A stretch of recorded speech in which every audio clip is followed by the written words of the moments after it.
The Grand Council of the Galactic Confederation had convened an emergency session.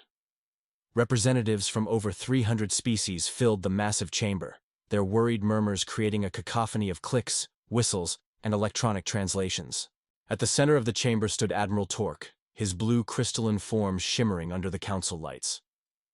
"The situation is dire," Torque announced, his translator converting his harmonic resonances into standard galactic common. "The swarm has consumed another 17 systems in the Orion Spur. Our defensive perimeter continues to fail." High Counselor Vex, a gaseous entity contained within an ornate hovering vessel, moved forward. "The swarm's adaptation rate exceeds our predictive models. Our most advanced weapons are rendered obsolete within days of deployment." The grim news settled over the assembly. The swarm, a hive-minded insectoid species, had emerged from unknown space 3 galactic cycles ago. Their hunger for resources and territorial expansion had overwhelmed even the Confederation's most advanced species. "There may be an option we haven't considered," said Representative Mela, her slender form rising from the delegation of the Arcadian Alliance. "A species we've been monitoring but have avoided contact with. They come from a world classified as extreme hazard in the Habitability Index." Gasps and murmurs rippled through the chamber. Deathworlders were rare in the galaxy, species that evolved on planets with conditions so harsh that most Confederation members couldn't even visit without extensive life support. Such species were typically quarantined, deemed too unpredictable, and potentially violent for integration. "You speak of Earth?" asked High Counselor Vex, his vessel darkening with concern. "Yes," Mela confirmed. "Humans have developed spaceflight capability, but remain confined to their solar system. Our observation posts report they possess unusual physical resilience and adaptability." Admiral Torque's crystalline structure vibrated with skepticism. "Deathworlders are inherently unstable. Their evolutionary path rewards aggression and risk-taking behaviors. The quarantine protocol exists for good reason." "The swarm has just consumed the Proxima system," Mela countered. "Earth will be discovered within a stellar cycle, quarantine or not. If we make contact first, we might gain allies. If not, the swarm gains new genetic material, and based on human physiological profiles, that could make them even more formidable." Strategic Commander Drez, a massive reptilian from the Draconis cluster, tapped his claws against the metallic surface of his platform. "What makes these humans different from other quarantine species? Why risk contact?" Mela activated a holographic display. It showed humans engaging in activities that made many council members recoil. Climbing sheer rock faces without safety equipment, diving into turbulent waters, deliberately exposing themselves to danger for entertainment. They endure pain as a choice. They adapt to almost any environment. They continue fighting long after our physiological models suggest they should be incapacitated, Mela explained. And most importantly, they exhibit unusual cognitive responses to threats. Where most species become less effective when afraid, humans often become more focused, more determined. The council chamber fell silent as footage played of a human lifting an impossibly heavy object to rescue another trapped beneath it, demonstrating strength well beyond normal physiological limits. "The swarm adapts to patterns," Admiral Torque said thoughtfully, his skepticism wavering. "Humans appear to defy patterns."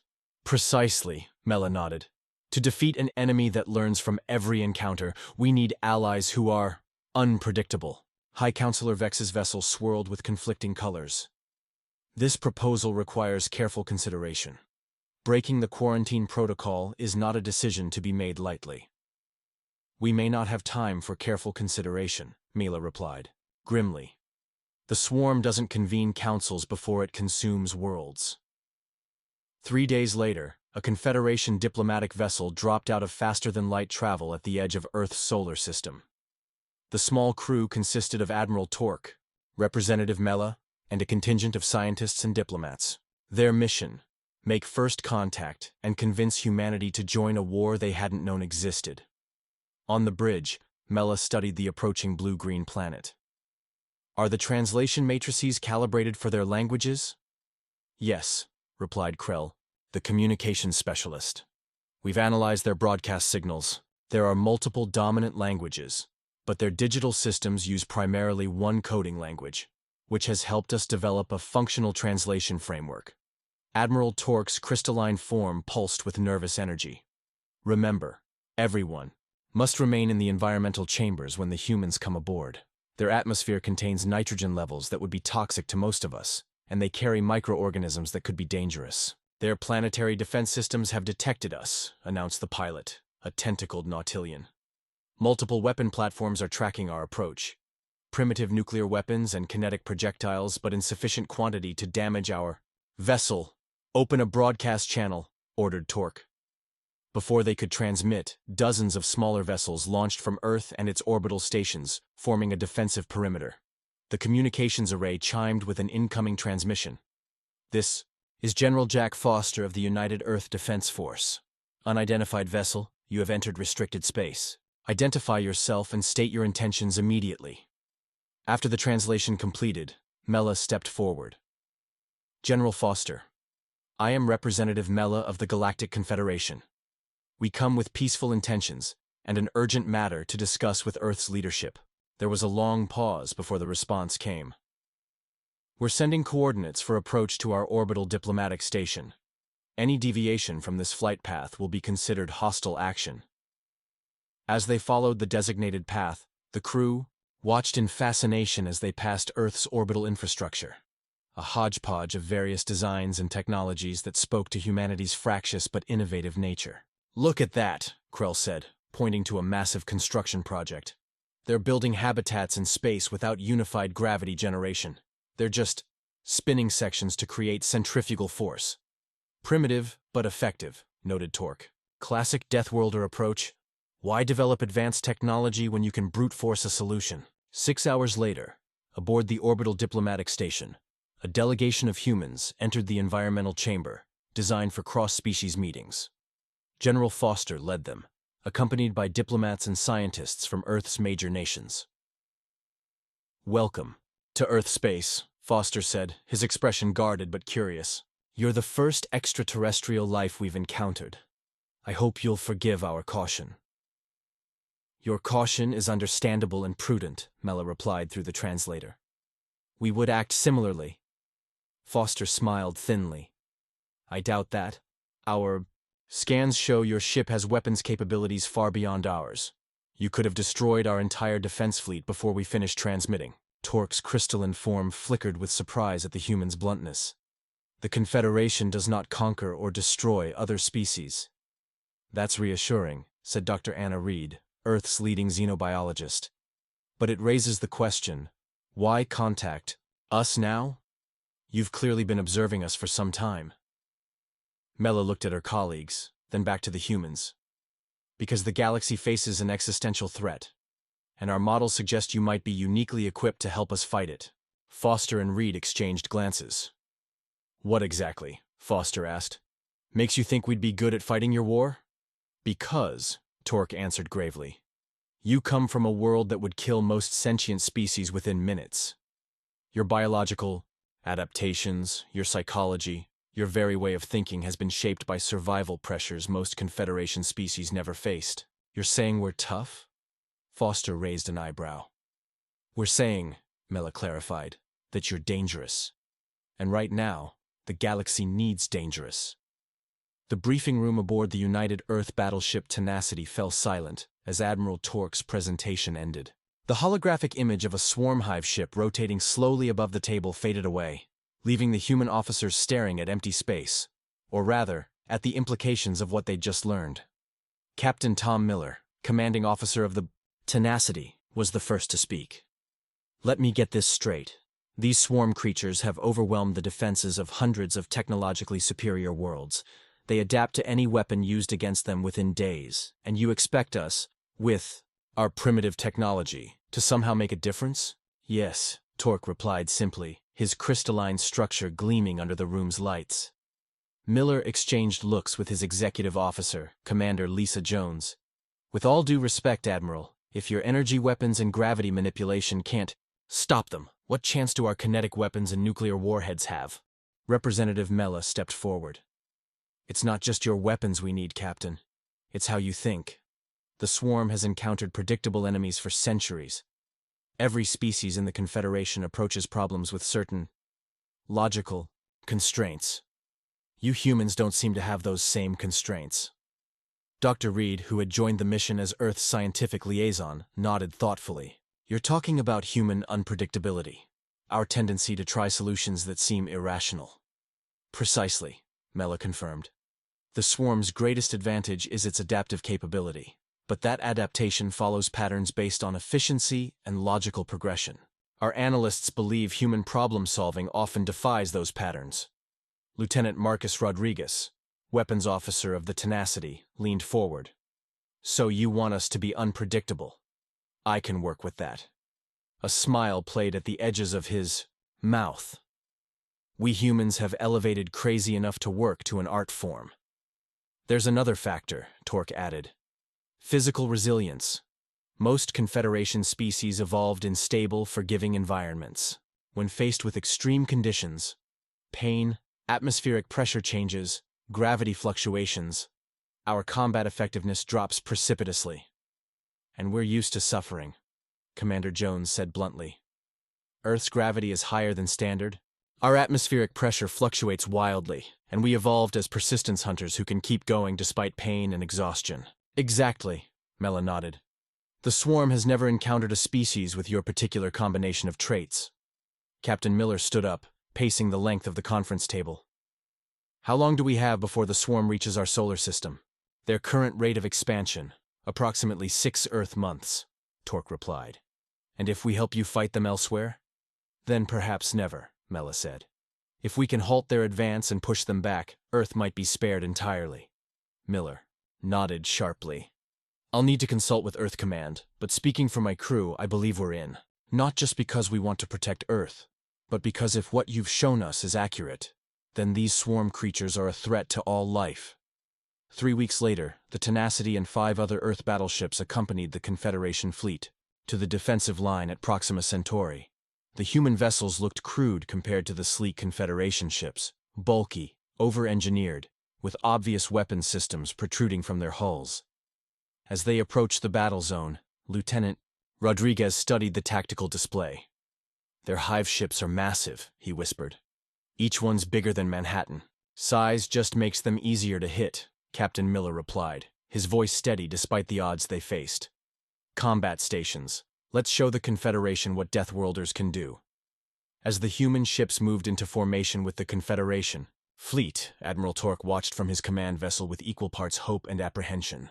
The humans had insisted on being at the front of the battle group, claiming their ships had better armor, though scans showed their hull material was significantly less advanced than Confederation standards. They're either extraordinarily brave, or don't fully comprehend the danger, Mela observed. Perhaps both, Torque replied. But either way, the swarm is about to encounter something new. The first wave of swarm attack ships emerged from FTL travel moments later, their chitinous hulls glistening against the backdrop of space. The battle for humanity's home system, and perhaps the fate of the galaxy, had begun. The Confederation fleet's tactical officers watched in shocked silence as the human vessels executed maneuvers their simulators had deemed impossible. The Tenacity barrel-rolled between enemy fighters, its point defense systems firing continuously while sustaining damage that should have disabled its propulsion systems. They're ignoring safety protocols, muttered Krell, who had transferred to Admiral Torque's command ship. Those G-forces would kill most species. On the command channel, Captain Miller's voice came through, strained but determined. Targeting their central node. Firing main batteries. The Tenacity's railguns launched depleted uranium projectiles at a significant fraction of light speed. The kinetic impact tore through the swarm vessel's outer chitin, creating an explosion visible across the battlefield. Primitive but effective, Torque observed, echoing his earlier assessment of human technology. Unlike the Confederation's energy weapons, which the swarm had developed countermeasures against, the simple physics of massive objects moving at extreme velocities proved difficult to defend against. When the swarm adapted their armor to better absorb kinetic impacts, the humans switched tactics. Launch Nuclear Package Alpha, Miller ordered. Let's see how they handle good old-fashioned radiation. The humans had modified their nuclear warheads based on Confederation sensor data, optimizing them to target specific weaknesses in swarm biology. When they detonated, The electromagnetic pulse disrupted the swarm's neural network communications, while the radiation damaged their cellular integrity. 3 hours into the battle, the tide began to turn. The swarm, accustomed to enemies who followed predictable tactical doctrines, struggled to counter the humans' seemingly random approach to combat. When one strategy stopped working, the Earth ships would immediately switch to something completely different. "Admiral," called one of Torque's officers, "the swarm is retreating. They've lost 37% of their attack force." A cheer went up across the Confederation fleet, the first major victory against the swarm in over a cycle. But on the Tenacity, Captain Miller was already looking ahead. "They'll adapt to our current weapons," he told his officers during the post-battle briefing. "We need to be ready with something new for the next engagement." Commander Jones nodded. "I've been studying the Confederation's technical database. There are materials and energy systems they've developed that could be repurposed in ways they haven't considered." "Like what?" asked Miller. "Like combining their gravity manipulation technology with our nuclear warheads," she replied. "Create localized gravity wells that could crush swarm ships from the inside out." Lieutenant Rodriguez grinned. "Or we could use their FTL communications system to create targeting beacons that would let us hit the swarm from outside their sensor range." Dr. Reed, who had been quietly analyzing swarm biology data, looked up from her tablet. "I may have something even better. The swarm uses a form of distributed consciousness. Individual drones share information through a quantum entanglement network. If we could disrupt that network, we could turn their greatest strength into a weakness," Miller finished. "I like it." As the human officers continued brainstorming increasingly unorthodox tactics, Representative Mella observed from the corner of the room. She had insisted on staying aboard the Tenacity as a liaison, though most of her Confederation colleagues thought it too dangerous.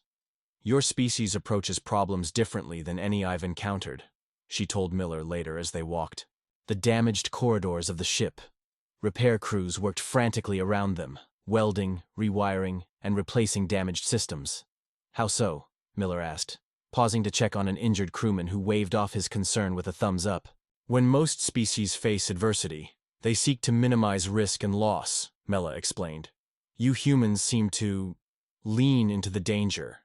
You accept damage and casualties as a natural part of combat." Miller's expression grew serious. "We don't seek losses, but we understand that sometimes victory requires sacrifice. Every person on this ship volunteered knowing they might not come back. That mindset is alien to most Confederation species," Mela admitted. "It makes you dangerous, both as enemies and allies." "Let's hope the swarm comes to the same conclusion," Miller replied grimly. Because this was just the opening round, the news of the victory at Proxima Centauri spread rapidly through the Confederation. Species that had been on the verge of surrender found new hope in the success of these strange Deathworlders. Within weeks, human officers were deployed across the Confederation fleet to advise on tactics and technology adaptations. Aboard the Confederation science vessel Inquiry, Dr. Reed worked alongside the galaxy's brightest minds to develop what she called the ultimate counter-swarm measure. Her time was split between explaining human intuitive leaps that confounded her alien colleagues and learning the advanced principles of quantum physics that the Confederation had mastered centuries ago. "The problem isn't that your technology isn't advanced enough," she explained to the assembled scientists. "It's that you've been applying it too predictably." Gav, a multi-limbed mathematician from a low-gravity world, waved his appendages in frustration. "But predictability is the foundation of scientific advancement. Consistent application of proven principles gets you consistent results," Reed interrupted, "which is perfect when you're building infrastructure or medical technology. But against an enemy that adapts to patterns, consistency becomes a liability." She pulled up the schematics for what she called a quantum disruptor, a device that used the Confederation's own communication technology to create localized pockets of altered quantum states. "The swarm's hive mind relies on quantum entanglement to coordinate across vast distances," Reed explained. "Their individual drones aren't particularly intelligent. They're extensions of the central consciousness. If we disrupt that connection, the drones would become uncoordinated," Gav finished, his frustration giving way to excitement. "But this application violates several established safety protocols for quantum manipulation," Reed smiled. "Exactly. The swarm won't expect it, because no rational species would take this risk. The potential quantum blowback could damage our own systems. Then how do we deploy it safely? Asked another scientist. Reed's smile widened. We don't. We build in enough shielding to give our ships a fighting chance, and we accept that it's going to be messy. Meanwhile, at the forward operating base established in the Tau Ceti system, Lieutenant Rodriguez was teaching Confederation weapons officers about an ancient human military concept, the feint. You're all thinking too directly, he told them. Moving holographic ship icons around a tactical display. You show force here, making the enemy commit resources, then strike somewhere completely different. But our tactical simulations indicate maximum efficiency is achieved through concentration of force, objected a Confederation officer. Efficiency isn't always the goal in combat, Rodriguez replied. Sometimes confusion is more valuable. The swarm expects you to make the mathematically optimal choice every time, so don't. Back on Earth, human factories had been retooled to produce specialized equipment for the war effort.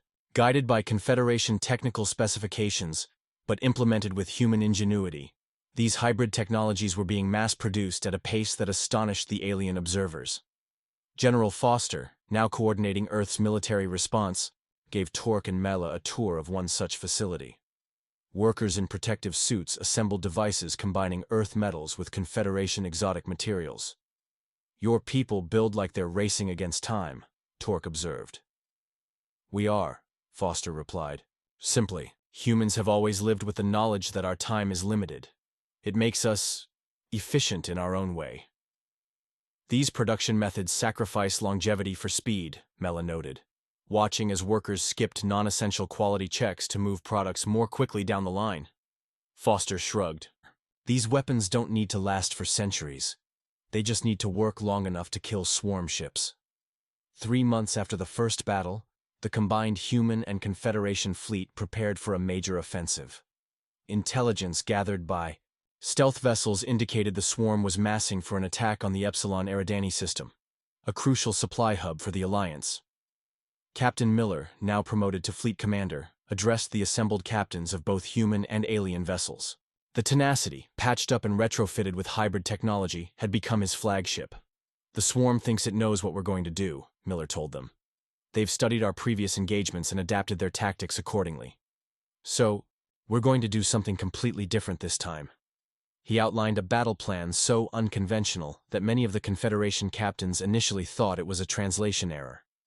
It called for deliberate vulnerabilities, sacrificial maneuvers, and attack patterns that seemed to defy basic military logic. This isn't just unorthodox, protested one Confederation captain. Some of these maneuvers guarantee casualties. Yes, Miller acknowledged grimly. But they also guarantee the swarm won't be able to predict our next move. And in this war, unpredictability is our greatest weapon. As the briefing concluded, Admiral Torque approached Miller. Your strategy is disturbing. But I cannot fault its logic given our enemy. War is always disturbing, Admiral, Miller replied. Humans just stopped pretending otherwise a long time ago.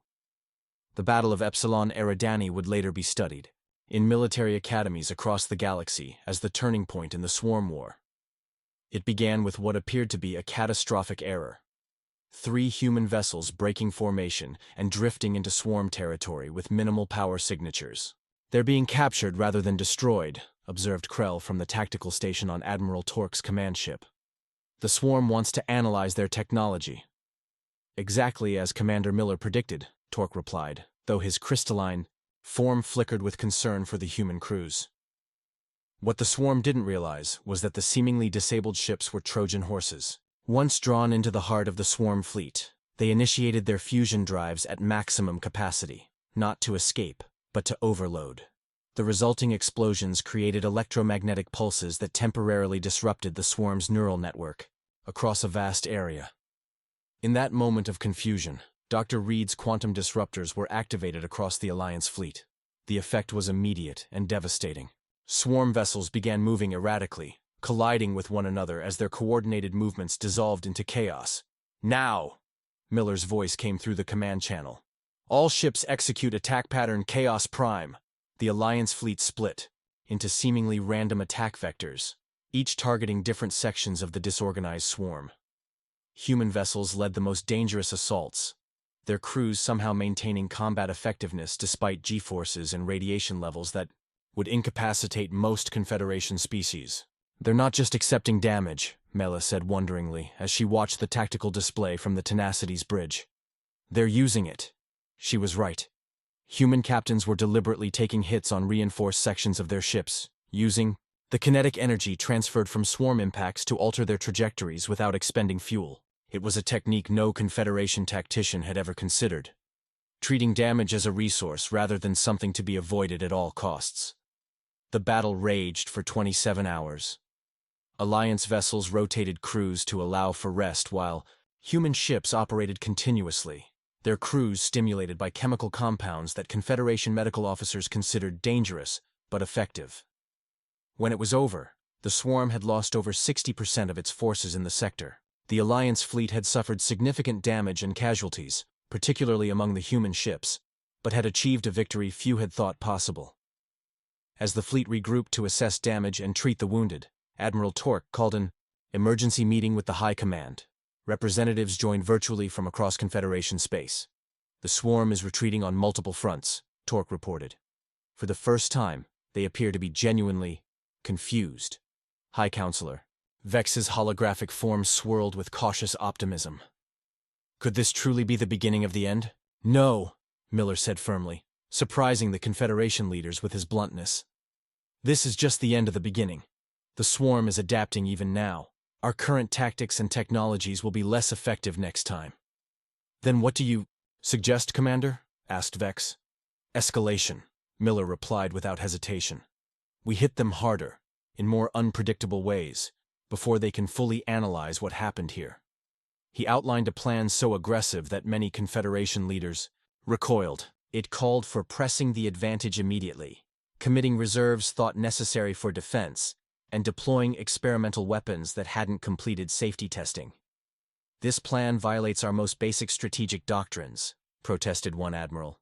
"It leaves core worlds with minimal defenses." "Your strategic doctrines are what led to a century of losing this war," Miller countered. "The swarm expects you to regroup, to consolidate, to protect what you have. They don't expect you to throw everything into an all-out offensive when you've just won a victory." A tense silence followed before Admiral Torque spoke. "Commander Miller's assessment aligns with our newest intelligence. The swarm is indeed pulling back to defensive positions. They anticipate we will do the same." "Then we do the opposite," Miller insisted. "We follow them home." The implications of his words settled heavily on the gathering. No Alliance force had ever penetrated deep enough into swarm territory to locate their homeworld. Such an offensive would stretch supply lines to breaking points and commit ships to battles far from support. "This is madness," whispered one Confederation leader. "No," corrected Mela, who had remained silent until now. "This is humanity, and it's exactly why we sought their help." 6 months after the Battle of Epsilon Eridani, the Alliance fleet hovered at the edge of previously uncharted space. Intelligence gathered from captured swarm technology had finally revealed the location of their home system, a trinary star cluster with unusual radiation patterns that would be lethal to most Confederation species. For humans, it was merely hazardous. Aboard the Tenacity, now rebuilt with a hybrid of human and Confederation technology, Commander Miller studied the final battle plans with his senior staff. The ship's crew had changed over the months of war. Nearly 40% were replacements for those lost in previous engagements. Yet morale remained high, fueled by a grim determination that impressed even veteran Confederation officers. "The approach will be the most dangerous part," Miller told them, indicating the narrow corridor through the system's asteroid field. "We'll have minimal sensor coverage due to the radiation interference, and the swarm will have prepared defenses. In depth. We've modified the shield harmonics based on Dr. Reed's specifications," Commander Jones reported. "They should protect us from the worst of the radiation, though we'll still need to rotate bridge crews every 4 hours." Lieutenant Rodriguez, now sporting a prosthetic arm to replace the one lost at Tau Ceti, pointed to a cluster of planetoids near the system's center. "Our latest intel suggests the swarm's neural hub is located here, not on a conventional planet, but spread across this asteroid cluster. Their equivalent of a central brain." Cut off the head, and the body dies, Miller nodded. That's still our primary objective. Dr. Reed, who had transferred permanently to the Tenacity after the success of her quantum disruptors, pulled up a new schematic. I've completed work on the quantum cascade device. Once deployed at these coordinates, it should create a chain reaction that will disrupt their neural network permanently. The door to the briefing room slid open, and Admiral Torque entered along, with Representative Mella. Both had become unusual fixtures aboard the human vessel, choosing to remain with the species that had turned the tide of the war.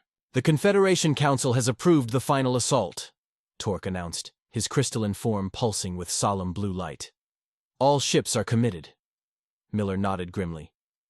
Good. We launch in 6 hours. As the officers dispersed to their stations, Mella stayed behind with Miller. Over the months of fighting together, they had developed a friendship that transcended their biological differences, a mutual respect born of shared hardship. Your crew shows no fear, she observed. Even knowing the casualties we expect to sustain. Miller's expression was contemplative. It's not that humans don't feel fear, Representative. We do.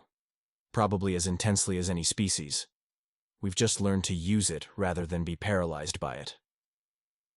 A Death World adaptation, Mela suggested. Maybe, Miller agreed. When you evolve, on a planet that's constantly trying to kill you, you either learn to function despite fear, or you don't survive long enough to pass on your genes. Hours later, the largest fleet ever assembled in Confederation history jumped into the swarm, home system. At its vanguard flew human ships, their hulls reinforced against radiation, their crews protected by both technology and their own natural resilience. The battle was unlike any before it, chaotic, visceral, with both sides fighting with the desperation of species facing extinction. Swarm defenses were formidable, destroying dozens of Alliance vessels in the opening minutes. But the combined fleet pressed forward, following the unexpected attack vectors Miller had designed specifically to confuse the swarm's adaptive algorithms. At a critical juncture, the Tenacity found itself cut off from the main fleet, surrounded by swarm attackers. Its engines damaged and weapon systems failing, the situation appeared hopeless. Engineering reports drive core destabilizing, reported Commander Jones from her damaged console. We can't maintain position much longer. Miller looked at the tactical display, then at the faces of his crew, human and alien alike. They had come too far to fail now. Divert all power to the quantum cascade device, he ordered. We're going to make a run for the deployment zone. Sir, Rodriguez objected, at full thrust with compromised shielding, the radiation levels will be survivable. Miller cut him off. For us, at least. Any Confederation crew members should evacuate to the shielded sections immediately. Admiral Torque and Mella exchanged glances but remained at their stations. We stay, Torque said simply. With its remaining power, the Tenacity surged forward toward the heart of the swarm neural hub. Radiation alarms blared as the ship's hull absorbed levels that would have killed most species in minutes. The human crew, faces set in determination despite the pain, kept the vessel on course. Deployment zone in 30 seconds, called out the navigation officer, his voice strained. Quantum cascade device armed and ready, confirmed Dr. Reed from the science station. Miller looked at his tactical display one last time. Other Alliance ships were breaking through across the battlefield, pressing the advantage his ship's sacrifice would create. Deploy on my mark, he ordered. Then, quieter, to Torque and Mella. I hope your species remembers this day. The day the swarm was defeated? Asked Mella. Miller shook his head, a grim smile forming.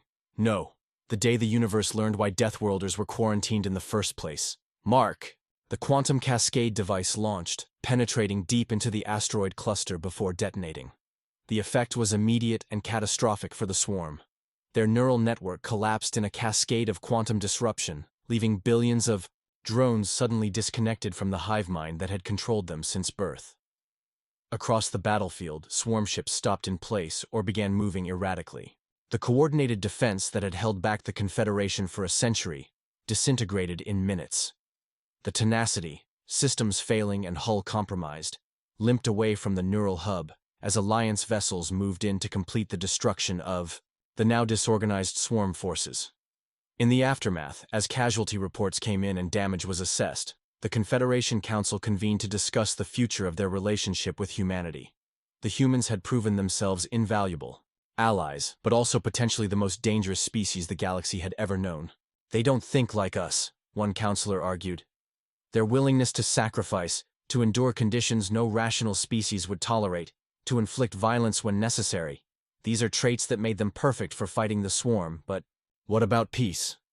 Admiral Torque, still recovering from radiation exposure, addressed the council. I have fought alongside humans. I have seen them mourn their dead with a depth of emotion that rivals any species. I have also seen them celebrate life with equal passion. They are not simply weapons. They are people, with the same capacity for both creation and destruction as any of us. The debate continued for days before High Counselor Vex rendered the final decision. Humanity will be welcomed as full members of the Confederation, with all rights and responsibilities thereof. The quarantine protocol is officially rescinded. When the news reached Earth, celebrations erupted across the planet. After centuries of wondering if they were alone in the universe, humanity had not only made contact with alien life, but had earned their respect on the battlefield.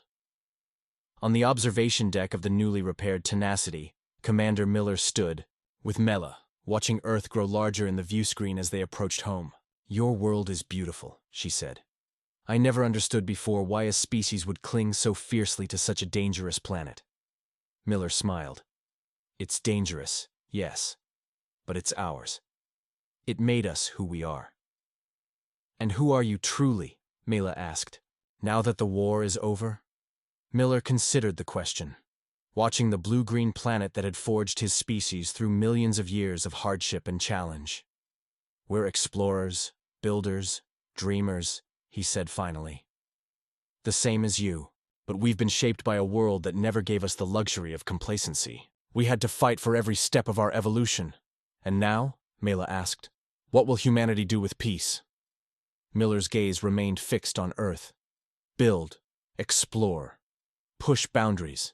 It's in our nature to test limits, even in times of peace. He turned to her. The Confederation may find us difficult allies at times. We don't always follow the most logical path. We take risks others would avoid. But we'll never stop striving to reach further than we did yesterday. Mela's form shifted in what Miller had come to recognize as her species' version of a smile. The council worried you might say something like that. 1 year later, a grand ceremony was held on the Confederation capital world to commemorate the victory over the swarm and formally welcome humanity into the galactic community. The rebuilt and enhanced Tenacity led a procession of Earth vessels through the massive space dock, their hulls still bearing battle scars that human engineers had deliberately preserved as reminders. On the central platform, Commander Miller, now Admiral Miller, Earth's first representative to the Confederation High Command, stood alongside leaders from across the galaxy.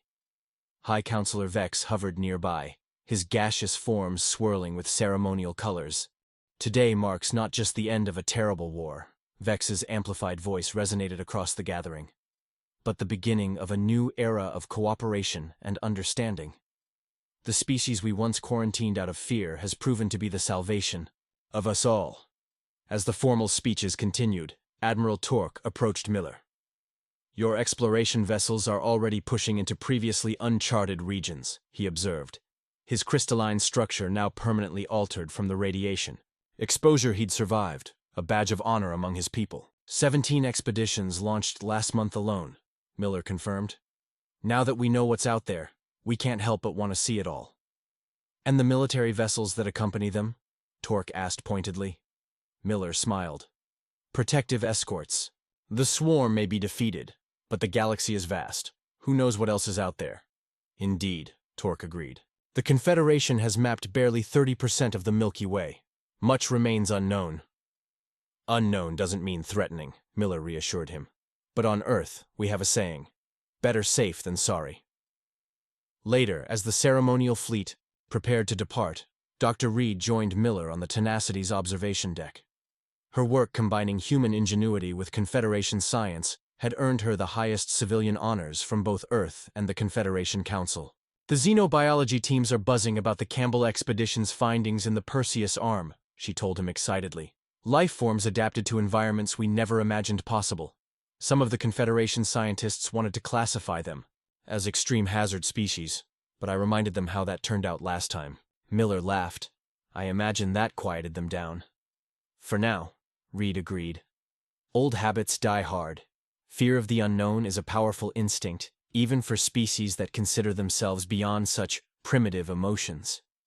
As the Tenacity broke orbit, beginning its journey back to Earth, Miller found himself reflecting on the strange path that had led humanity to this moment. For all of recorded history, humans had looked to the stars and wondered if they were alone. They had imagined countless scenarios for first contact, many of them dark and threatening. Few had considered that the galaxy might fear them more than they feared it.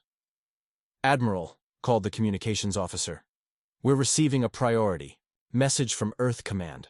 Long-range sensors have detected unusual energy signatures at the edge of charted space. They're asking if we can divert to investigate." Miller exchanged glances with Dr. Reed. Unknown energy signatures could mean anything from a natural phenomenon to a new potential threat or ally. "Set course," he ordered, without hesitation. "And alert the Confederation Council. Tell them—" He paused, considering his words carefully. "Tell them that humanity is happy to take point on this one." As the Tenacity altered course, its powerful engines propelling it toward yet another mystery, Miller couldn't help but smile. The universe was vast and full of wonders and dangers alike, but that had always been true of Earth as well, and humans had not merely survived their dangerous homeworld. They had thrived because of it. The Deathworlders had found their place among the stars, and the galaxy would never be the same. The end